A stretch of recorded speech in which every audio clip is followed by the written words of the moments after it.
Recently, I traveled to Chicago, Illinois for the System of a Down Avenged Sevenfold show. The night before the show, Avenged Sevenfold threw one of their Death Bats club parties. Free booze. There was laughing. There might have been a tiny bit of crying. Just a little. Not that much. Not that much crying. A little bit. It was one of my favorite parts of the trip. Upon arriving at Chicago, I checked into my hotel. I hauled ass down to Reggie's, and I caught City of Evil, Chicago's premier Avenged Sevenfold cover band. Now, as you'll find out in the interview, pretty fun story for City of Evil and how they got to play an Avenged Sevenfold fan club party. Enough of this. Let's get into the interview. I'm Danny Christ. I'm Trev Shadows. I'm the Reverend Jade. I'm Shy Sevenfold. I'm Raven Nightmare. And I'm Ricky Gates. And we are City of Evil! Yeah, City of Evil. Welcome to the Sultans of Slap. You guys stole my first question already. And that was, what was your cool stage names? Redo. Yeah. I kind of ran into you over on the street when I walked up and you were telling me we kind of got off on the foot of what the hell? Can you talk about this, I guess, first of all? I think we Now can. we can. At this point. We received a Twitter DM from one. I think we can say who it was. Yeah. I don't think it matters. It was Synyster Gates. He's mad, blame Dan. He slid into our DMs December of last year, and he was like, "Keep this on the hush hush. Don't tell anybody. We're thinking of doing something special the night before Soldier Field, and we want you guys there to play for everybody." And I don't know if you want to add to that. What the hell? Yeah, it was pretty crazy. And, like, he asked us very nicely, keep quiet. So it was really hard to, not say anything for the past 9 months, knowing that, our idol is in our DMs, like, having us play a show for, like, the biggest Avenged Sevenfold fans in the world, bunch of people coming around the world to just go to this show because it's one of the few shows in the United States, and it's like, holy shit, we're doing this. Like, it's insane. Like, even before he reached out to us in December, after our very first show ever was April 20th, 2024. After that show, he shared a picture of our crowd that we drew. I knew that he was watching, but I never thought like he'd actually reach out and like say something straight to us. So like once he actually messaged us, it was just like insane. Absolutely. Me and Jaden, we were literally in the car together as we received the DM. He was driving. He almost crashed the fucking car. So Synyster Gates almost killed me. yeah. So that happened. Oh, that's But yeah, great. so we kind of knew that they were like paying attention to us, but it wasn't until he DM'd us and said like, "Hey, me and the band, like we've been watching you guys. You guys have been putting in a lot of hard work, and we see that, and like we're all big fans." And we're just like, "Hold on, Avenged Sevenfold is saying that they're big fans of us." You're fans of us? Yeah, like it's just like what the fuck. Yeah, so it was just mind blowing, and like after it happened, we all got like in a call, and they told us what happened, and everybody just started collectively crying because we're like, holy shit, like this is happening, like it's insane. Chicago. I love that. Pretty great. Do you guys play music aside from City of Evil? Yeah, Or we do. We'll start it out on the side. This is the big writer over here. The big writer. The big writer. Yeah, so I'm in several bands, projects, whatever you want to call it. I'm in Misanthropy, based out of Chicago. So we play Reggie's like all the time. And then I'll give a shout out to my boys in Opium Death. I'm like honorary guitar member, so like I do all their artwork. I do all the artwork for these guys. So that's basically where I'm at. Oh, you do the art? Yeah, Nice. he does all of our artwork. Yeah, our logo, our new death bat that we just put out a few days ago. He drew that himself. No AI bullshit. No AI bullshit. No, keep that shit out of our scene, dude. No, Ricky does it all by hand. Valla's Visuals on Instagram. There you go. Actually, when I was looking at through a bunch of guys' stuff, I saw when you posted like some of the art and stuff, and I was like, oh, cool. It actually is, because I mean, you know how it is nowadays. Everybody can just go on to chat. You never know what's Make what. me a logo. Yeah. I might be somewhat. I might have used it a little bit, but I don't have cool friends. We're lucky to have like a talented artist and guitarist in the band, so like he can do all our logos and.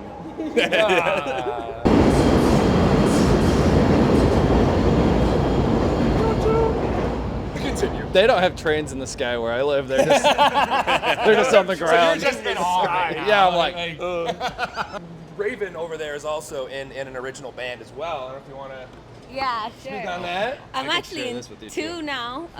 So one I vocal is in Toxin. So we're Chicago based as well, out of Fort Knox, where we all practice here and there. And then now I just got commissioned to be a guitarist for like a Paramore style pop punk band called Witchy Boys. They have yeah. their guitarists out in Alabama, but the rest of them are over here in Illinois for some reason. So gonna be guitarring for that as well now. I don't think any of us knew that one. Yeah, I didn't know that was about the first that. time we heard about that. yeah. Congrats, Raven. It's a new thing. It's a new thing. I was actually gonna grab my phone out of my pocket to write down the names and then realize it was recording us. So I guess that'll do. I've played in original bands before. I used to play in a hardcore band called Bad Blood. Trevor used to write stuff in, what was it called? Island in the City. Island in the City. So we've all been doing music pretty much our whole lives. So How'd you become such fans of Avenged Sevenfold to the point where you wanted to like do the cover band thing? Yeah, it really is just like growing up. Our dads always put like heavy metal on and stuff like that, and Shit, am I like dad age now or what? I'm no. well, no. so my dad and Jay's dad, they both played in a band together when we were growing up. So now.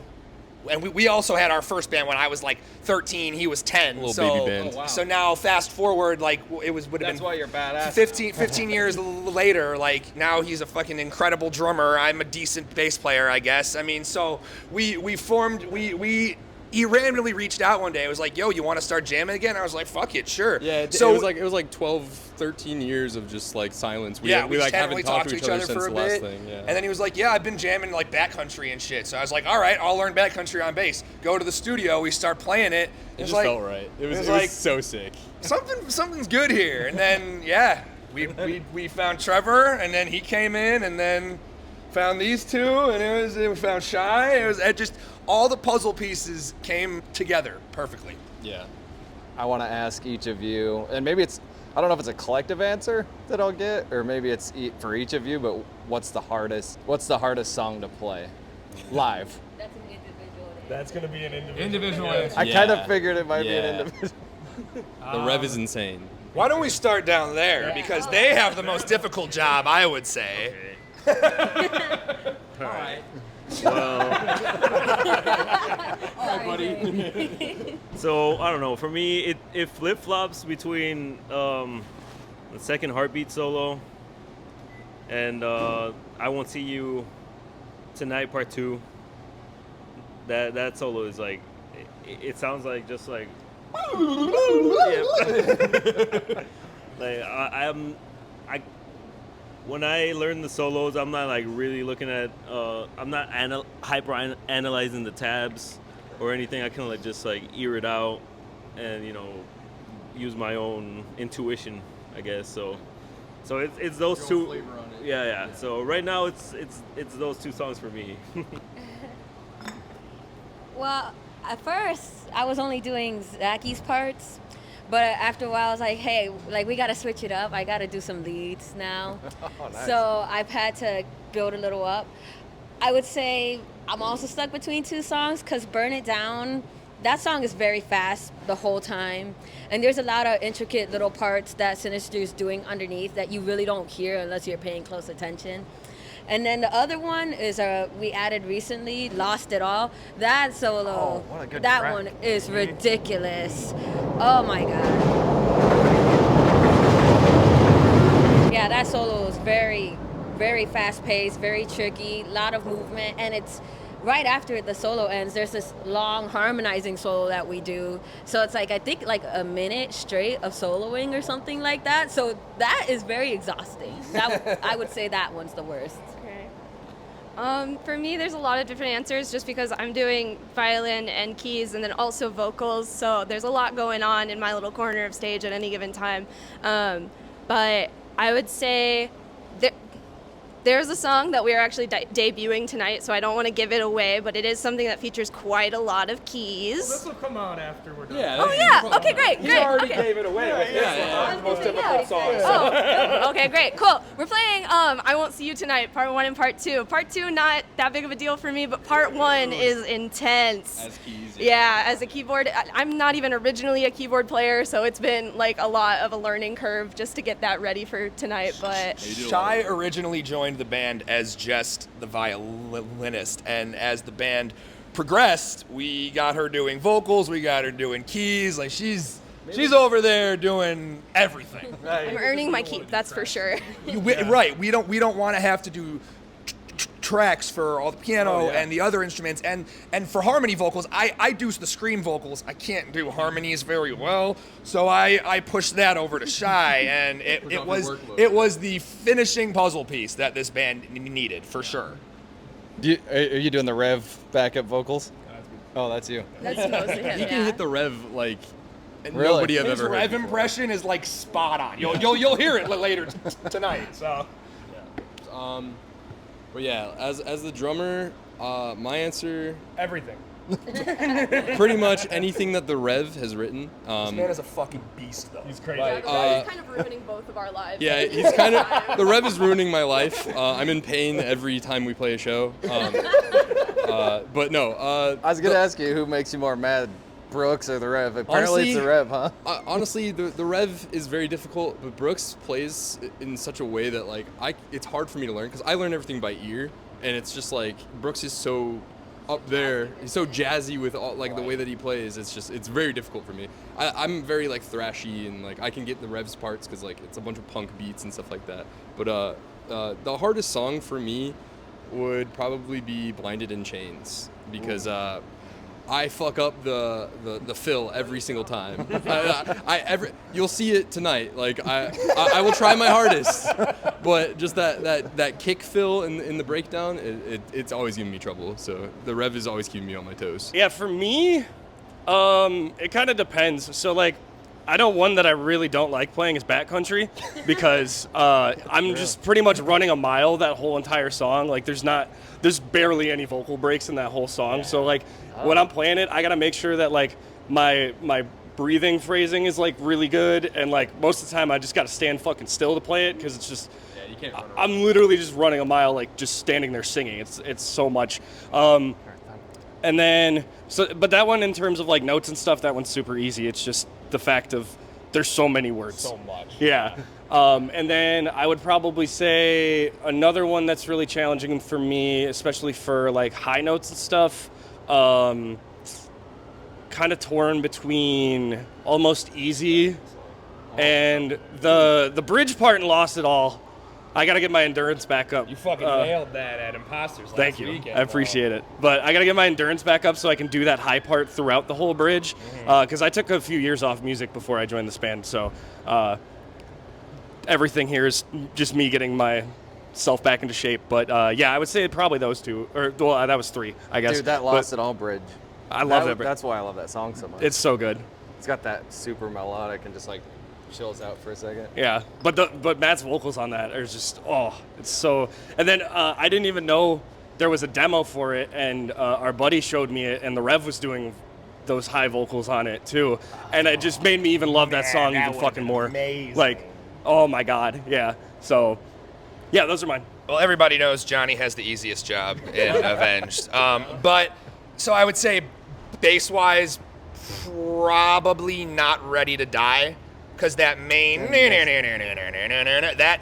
he's not playing a root note underneath. He's playing the same thing the guitar is playing underneath that. So that's probably one of the most difficult parts. But since the bass is probably the easiest part, that's why I like to do more vocals too, so I can feel like I'm doing something like the rest of them breaking their backs in this band. Hear that, Johnny? No offense, Johnny. We love you, but I mean, come on. I think I remember Sin was saying Beast in the Harlot hated playing it because it was Just like grind. And that is why we like to play it, because they refuse to play it live these days. Oh, perfect. And I mean, going back to Lost It All too, that's a song Avenged Sevenfold has never played ever. So Really? Yeah. I didn't know that. Yeah, they've literally never played it live. So that's our set list. We try to give the Death Bats as much as they can't get anywhere else. You know what I mean? I love that. Yeah. Like you can see Backcountry, you can see Nightmare. I mean, we still play those, but like you can go see Avenged play those. You can't see Avenged play I Won't See You Tonight Part 1 and 2. You can't see Avenged play something off Sounding the Seventh Trumpet that we're going to play tonight. So Oh, shit. I'll leave it at that. Louder Than Life, America's loudest festival, returns to Louisville this September with Slayer, Deftones, Avenged Sevenfold, Bring Me the Horizon, plus Sleep Token, Suicide Boys, Bad Omens, Rob Zombie, A Perfect Circle, Marilyn Manson, Evanescence, Knocked Loose, 3 Days Grace, Lamb of God, and so many more. Louder Than Life. September 18th through 21st in Louisville, Kentucky. Passes are on sale now at louderthanlifefestival.com. Would you say you get a better reaction from the deep cuts? Or do you get like crowd-wise, or? Depends what crowd. It does depend on the crowd. I think a big part of it, like when we play, is that a train I hear? I think I hear a train. When we played Brompton Cocktail for the first time, Nice. the crowd did not really know it, most of the crowd, but there were like 3 or 4 people that I could see like, and that's the people that we do this for. Exactly. Yeah. Honestly, yeah, to build on that, like, we do go into shows, like, in certain areas and, like, certain, like, when we play with different tribute bands and stuff like that, we try to, like, cater the set towards, like, our audience and, like, really figure out, like, are these guys going to be here for the Waking the Fallen stuff? Or are these guys going to be here for Hail the King and brother? Yeah, Hail the King, brother. All that. Definitely pick everything based on like who else is on the show with us, because we don't want to be like the odd one out, and when the other bands kind of have like a similar vibe going. So Yeah, like you don't want to make it too heavy when you're playing with like an Incubus tribute band and stuff like that. So yeah, it's really, you got to figure out what's the vibe for the night. That's cool, you guys. It's cool you have the flexibility to play that many tracks. A good example of it is when we played with a Slipknot tribute band, and there was nobody else. It was just us and the Slipknot band. So we pretty much did explicitly Waking the Fallen, Sounding the Seventh Trumpet. We threw God Hates Us in there, just so we like tried to do like the heaviest set that we possibly could, because the only other band was a Slipknot band, and it went over very well. High energy, low IQ. High energy, low IQ. That's our motto. I could live by those words. One of the questions I was going to ask, because I'm going to ask questions at the show tonight to like the fans, but maybe do you guys each have like a favorite? Maybe we should go album. Let's go album. Would be way easier. Album is a little more, yeah. Let's start at the other end. We Let's can start start at the other end. We want to start. Why you got to put me on the spot, bro? I'm probably the You gotta pleasure the thing up into the. I know it gets weird. It gets weird. Yeah, 2 hands. No. like, Sultans of is this good? So I'm probably these guys are bigger Avenged Sevenfold fans than me, but I don't know. It's a hard one. I think I would go with Nightmare, just like overall. Oh, Nightmare. Yeah. I would probably do their self-titled. I really love Scream. That's off self-titled, right? I am correct. Okay. Sometimes I have little dumb moments, but what was it? I was gonna say Almost Easy. I like those 2 songs. They're so cute. They're so sweet. Like, you know, because one, he's begging for his girl back. The other one, he's trying to seduce his girl. Every time you get the mic. Every time I was you gonna get say the they mic. don't like me. They don't like me. I was gonna say I really love the drop C sharp stuff. I feel like they get a little more in their emotions there. Like, you know, show a little more vulnerability in that album. So yeah. This is gonna sound like a cheap answer, but City of Evil, it's the best album. Yeah. And like I do have a like track that I love off of that. We don't play it, but M.I.A. is just like chef's kiss. Love that song. I listened to that one on the way here today. Nice. For me, it's a really hard pick between Waking the Fallen and City of Evil. Obviously, I love City of Evil because like that's the band that we created. So like, But Waking the Fallen just has so many like really, really good hits and like metalcore like bangers. So probably Waking the Fallen, honestly, even though I'm in City of Evil. Yeah, I would also say it's probably a toss-up between Waking the Fallen and Nightmare for me. I used to listen to a whole lot of like metalcore like as a teenager, so I got into Avenged Sevenfold really early on. I actually started listening to them when City of Evil came out, and I was like 6 or 7 years old. But definitely Waking the Fallen for the metalcore vibes, and Nightmare because I finally got to see them for the first time when they were touring for Nightmare. My mom wouldn't let me go to concerts until I was in high school. It's fucking lame. But I got to see them, unfortunately, after the Rev's passing. But my favorite song actually is not on an album. It's Not Ready to Die. That's my favorite song. Okay. Like, hearing that in Black Ops, like, was just, like, the craziest moment for me, like, being a huge Avenged Sevenfold fan. Like, there's them! This is the best! When we asked him to join the band, he had one request, and that was that we have to play Not Ready to Die. That was the only way he was going to join the band. I'm happy. I was going to join the band either way. He was going to do it either way. I was like, we got to play that, though. So that's been a staple of our sets since the beginning of the band, pretty much. My favorite album, I'm going to side with these two. It is Waking the Fallen as well. I am a metalcore kid through and through. Waking the Fallen is textbook blueprint metalcore perfection, but I will also say, lie bad, Life is But a Dream. I am a big Life is But a Dream fan. I have done extensive psychedelics while listening to Life is But a Dream. I went to 5 separate dates of the Life is But a Dream tour. Oh, nice. My wife and I played 2 songs from Life is But a Dream at our wedding. So it's a very sentimental album to me personally. Yeah, I fucking love that album. Did you guys go see them in New York? Yeah, we flew to New York City to see them at Madison Square Garden for the Life is But a Dream tour. And this is kind of where the sprinkle of Avenged Sevenfold magic first hit us, because this was a few months before we started the band. But me and my wife were all the way up in the nosebleeds. And when Avenged Sevenfold came out, they opened with Game Over. Then they did Mattel. We're singing every word. So somebody came up to us and was like, hey, I see you guys are singing along to every word. Would you want these seats that are closer to the stage?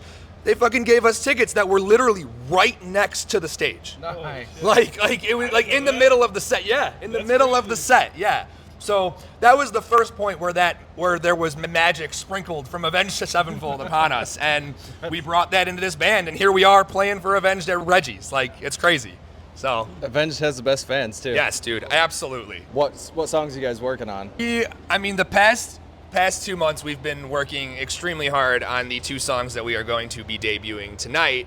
We already said them, so I'll say them again. I Won't See You Tonight, Part 1 and Part 2. We have been working very hard on getting those perfect. We don't know what we're going to do next, but I know I want to do Reminisctions really badly. I want to keep doing more of the metalcore stuff. I know a little piece of heaven has been thrown around, but that would be dope. That's a hard one because we don't want to do tracks. So, or at least minimal amount. Minimal tracks, yeah. We want to do as little as possible. I mean, that one we're gonna have to have at least some, but I don't know. Anything else you guys have been wanting to? You said Radiant Eclipse. Yeah, you went over what we've kind of been talking about working on. I definitely want to do Radiant Eclipse. I fucking love that song, but unfortunately, that would require everybody to have a third guitar, and yeah, that's a lot of work and money. So I'm sure we could probably pull some guitars out of our asses. Come on, Schechter. But you can. Please. we originally did have a plan to do all of City of Evil for the anniversary, but unfortunately, due to just time and life stuff, we never got around to actually like playing the full album. There's definitely a couple off that. I fucking love Betrayed, M.I.A. Wicked End, Sidewinder. Dude, Wicked End is one of my... the day, honestly. I want to play Seasons of the whole album. Yeah, we kind of are. We kind of are just listening the whole fucking thing. But it is a great album. We're supposed to do the whole album for the 25th anniversary. Yeah, it is a great album. And then we did Lost It All because of the 15-year anniversary of Nightmare, and that's one of my favorite tracks. And I was like, this is a B-side, like it's deep cut. All the people, Death Bats and everybody, they're gonna love that one. So, yeah. I pretty much already said it. Seize the Day. Yeah, Seize the Day, pretty much. Maybe Lost, but that's also really difficult. There's a lot of auto-tune, like purposeful auto-tune. That would be cool. We're just gonna name every fucking song at this point. Yeah. Because Honestly, that's the kind I want of to play thing every we are, single like- Avenged Sevenfold that there is. What about you? What do you want to add, Ricky? Well, I want to play the full City of Evil album. Now, see, there we Yeah. go. Yeah, just Don't have, we got to do 10 in the Rapture, too? Isn't that what you want? No, No, he wanted to do an epic of time Yeah. wasted. Ooh, yeah. Off sounding yeah, I want to go back to trumpet. the first album too. Yeah. I want to play the stage. That's some twisted little licks between Zachy and Synyster. They go to town in that song. It would be a crazy challenge. That's why I want to play it, to challenge myself. I just want M.I.A. I want us to do M.I.A. Please comment on all our social media so that these guys do M.I.A. for me. Yeah. Thank you, Death Bats, for letting this happen. Thank you, Avenged Sevenfold, for letting this happen. I mean, this is fucking crazy. If you guys are sitting there watching us on a podcast, I don't know why you would want to watch us on a podcast. Yeah, we're just a shitty cosplay band. We're just a bunch of dudes just chilling around. But I mean, No thank way. you guys. Thank you. No way. Yeah, thank you, Sultans of Slack, for having us too. This has Absolutely. been a blast. This has been a blast, man. City of Evil! That was You've terrible. been watching Sultans of Slack. We are City of Evil. You can find us at City of Evil Band on Instagram. As a wrestling fan, I'd expect you to be able to run a promo way better than that. Damn, that was shots fired. Deathbats, you listen to me and you listen good. We're City of Evil, and you're gonna follow us on all of our social medias: Twitter, Instagram, TikTok, Facebook, all of them. Fucking find us, goddammit! There it is. Oh, that's so good. We're gonna have a fun time editing that one.